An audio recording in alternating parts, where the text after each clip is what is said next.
જુલીબેન, તમારો સવાલ છે ચર્માવર્ત કાળ એટલે શું? આપણે ચર્માવર્ત કાળમાં પ્રવેશ થયો છે કે નહીં તે કેવી રીતના ખબર પડે?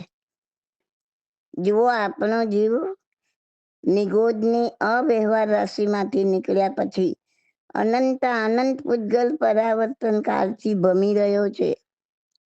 આવા પૂતગલ પરાવર્તન કાળ સંસારમાં ભમતા ભમતા જ્યારે એ સમય આવે કે આ પૂતગલ પરાવર્તન કાળ એક જ બાકી રહ્યું છે અને પછી મોક્ષ થવાનો જ છે. એટલે કે મોક્ષ થવા માટે એક પૂતગલ પરાવર્તન કાળ બાકી રહે ત્યારે છેલ્લા પૂતગલ પરાવર્તન કાળમાં પ્રવેશતો જીવ ચર્માવર્તમાં પ્રવેશ્યો કહેવાય. આપણે ભવ્ય હોઈએ કે અભવ્ય, અવ્યવહાર રાશિમાંથી નીકળીએ ત્યારે એકેન્દ્રિયથી માંડીને પંચેન્દ્રિય સુધી, પછી નરક ગતિથી દેવગતિ સુધીના ભવમાં ઉત્થાન પતન એટલે પ્રગતિ સાધે, પાછો નીચો પડે, પાછો ઉપર ચડે, પાછો નીચો પડે, એમ સંસાર ચક્રમાં ભમ્યા જ કરે.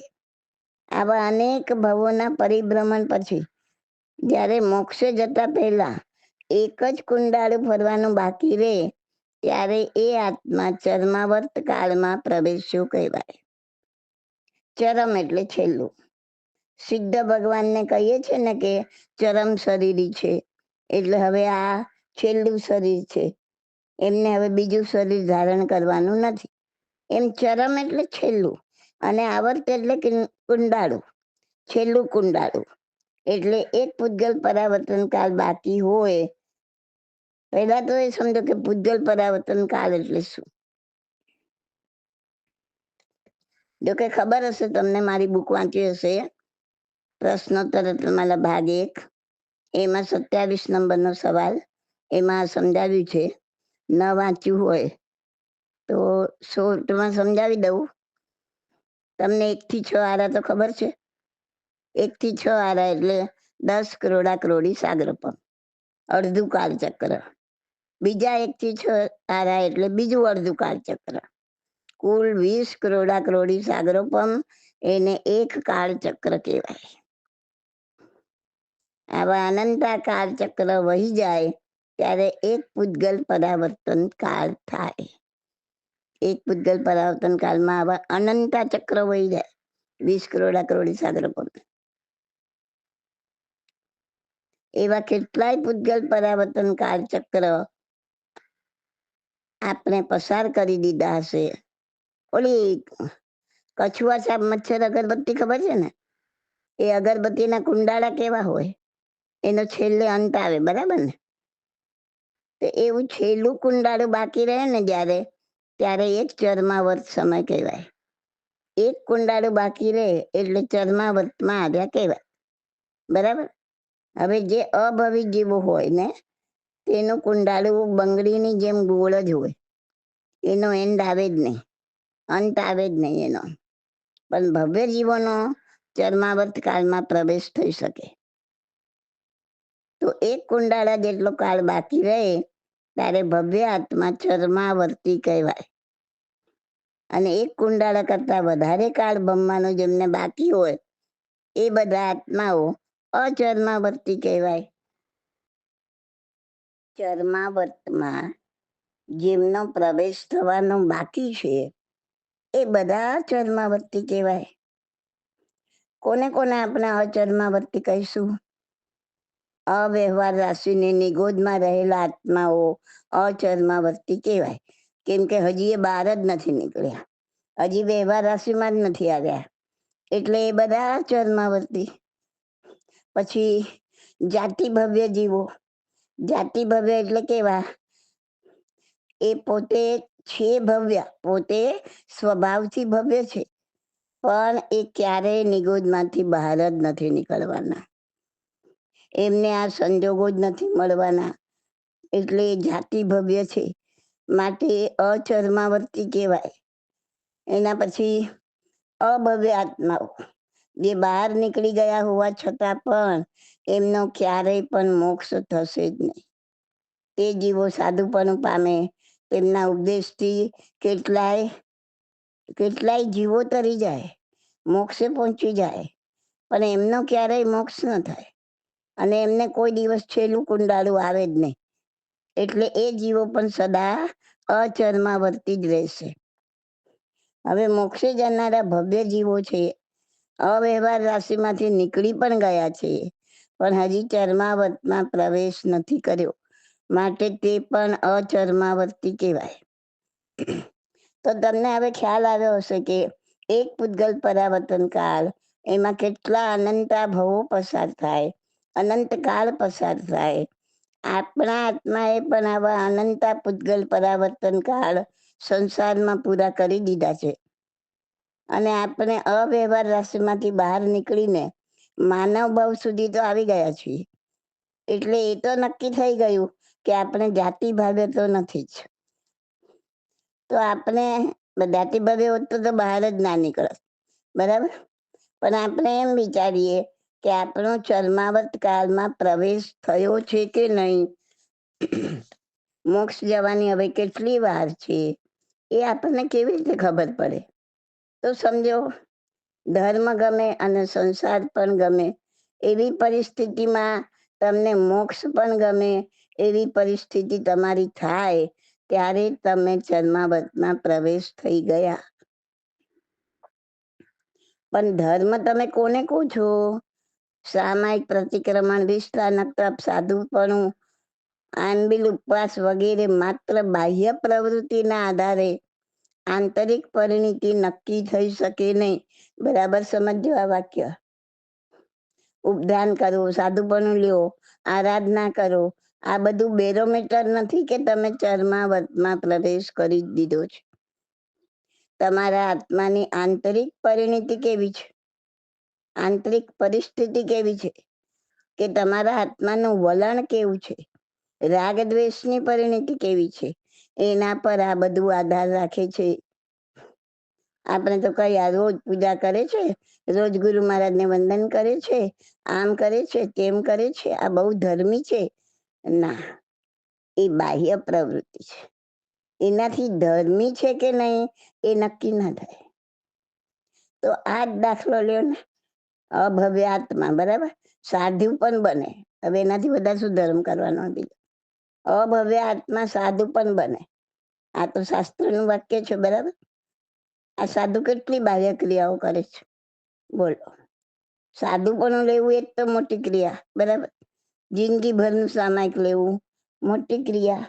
દરરોજ પ્રતિક્રમણ તો હોય જ, તપ હોય, જપ હોય, બધું હોય, છતાં પણ એ આત્મા અભવ્ય હોઈ શકે. એને ક્યારેય એનો ચરમાવર્ત કાળમાં પ્રવેશ થાય નહીં. કારણ કે ગમે એટલી બાહ્ય ક્રિયા કરે છે, પણ એનું અંતરનું વલણ ક્યારે પણ મોક્ષને ઈચ્છતું નથી.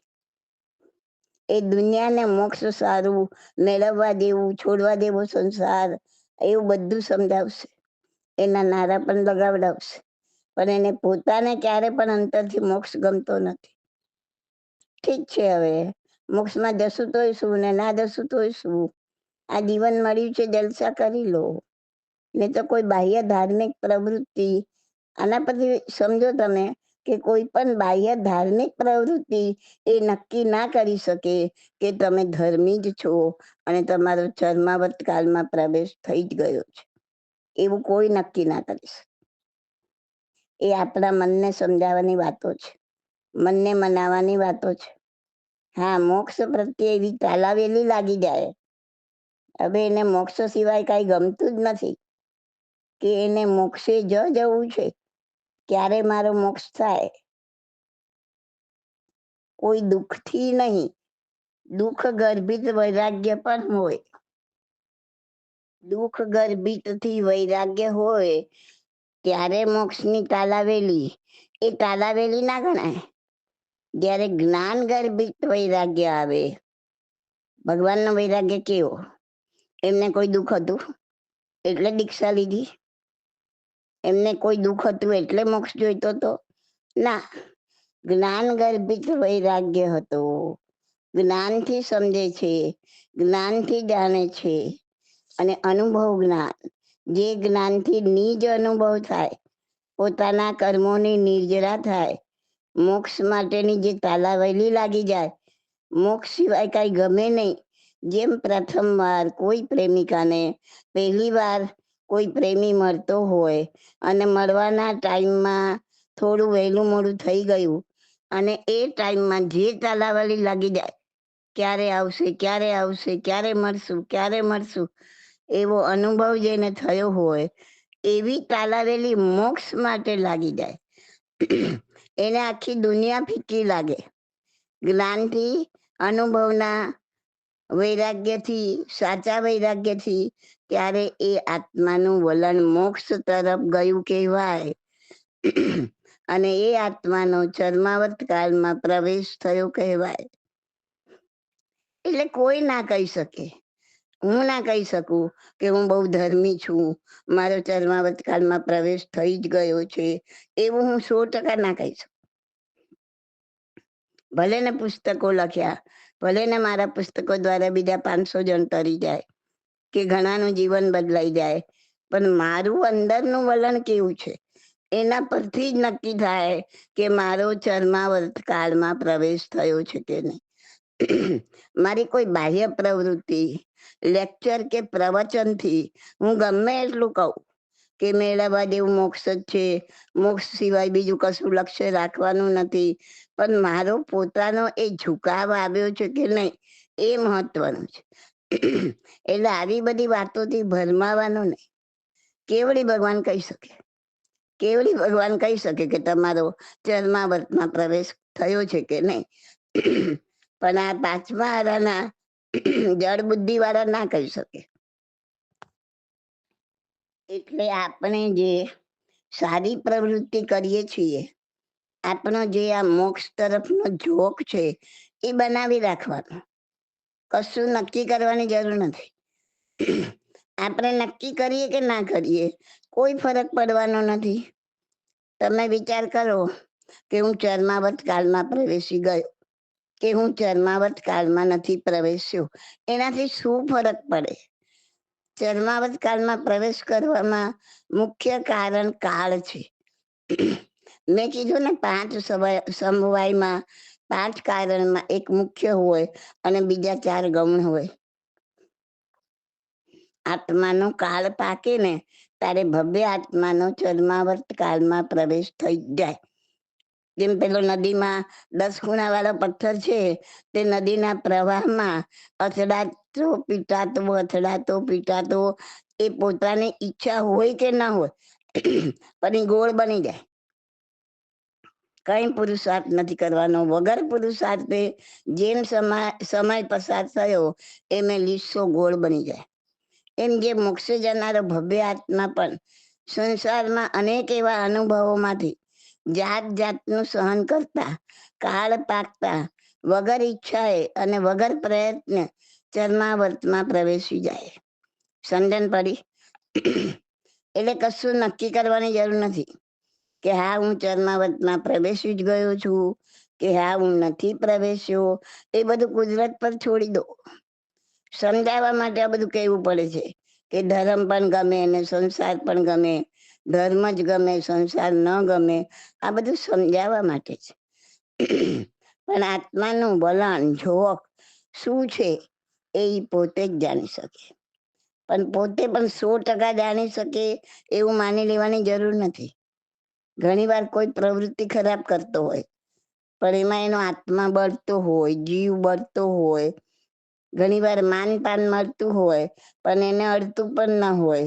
આત્માનું વલણ શું છે ને એનું પરિણામ કેવું છે તે કોઈ કહી શકે નહીં. બીજી વ્યક્તિ તો ન જ કહી શકે, ન જ જાણી શકે. આપણે હિસાબ લગાવવાની જરૂર પણ શું છે? તું તારું કર્મ કરી જા, તું ફળની આશા રાખ નહીં. માં ફલે શું કદાચ ન, ક્યારેય ફળની આશા નહીં રાખવાની. તું સારી પ્રવૃત્તિ છોડ નહીં, તારા આત્માનો વલણ છોડ નહીં, તારા આત્માનો ઝોક વધુ ને વધુ મોક્ષ તરફ જાય તે છોડ નહીં. એવું જ્ઞાન કેળવ, એવું જ્ઞાન મેળવ. બસ તમે કોઈ નિર્ણય નહીં લ્યો. આત્માને જ્યારે અડધા પૂજ્ય પરાવર્તન કાળથી વધારે સંસારમાં ભમવાનું બાકી ન હોય ત્યારે એ જીવ છેલ્લા અડધા કુંડાળામાં આગળ વધતું રહે, એટલે એને અર્ધ ચર્માવર્ત કાળમાં પ્રવેશ થયો કહેવાય. અર્ધ એટલે અડધું, ચર્માવર્ત એટલે છેલ્લું કુંડાળું. અડધું છેલ્લું કુંડાળું એટલે અર્ધ પૂજ્ય પરાવર્તન કાળ. ખ્યાલ આવી ગયો? પૂજ્ય પરાવર્તન કાળમાં અને આપણે શું કરવાનું છે? આપણે જેને ધર્મ કહીએ છીએ ને એ પુણ્ય કર્મને કહીએ છીએ. તપ ચપ બધું પુણ્ય કર્મ, પણ 12 તપનો સમન્વય થાય. તેમાં પહેલાથી છેલ્લા સુધી 12 તપનો સમન્વય થાય ત્યારે કર્મને નિર્જરા થાય. જ્યારે કર્મની નિર્જરા થાય ને ત્યારે ધર્મ થયો કહેવાય. એટલે આ એક સમજવાનું છે ઊંડાણમાં કે શું વસ્તુ છે અને આપણે શું સમજીને બેઠા છીએ. તો જ આપણે સાચા રસ્તા પર આવી શકીશું. ઓકે, ખ્યાલ આવી ગયો? સુચર્માવતકાળ એમાં પ્રવેશ થયો છે કે નહીં, એની ભાંજગડમાં પડ્યા વગર આપણે આપણું જે ઉત્કૃષ્ટ કાર્ય છે, સારું કાર્ય છે તે ચાલુ રાખવાનું છે. ફળની આશા રાખવાની નહીં. This audio is by Subodhi Masalia.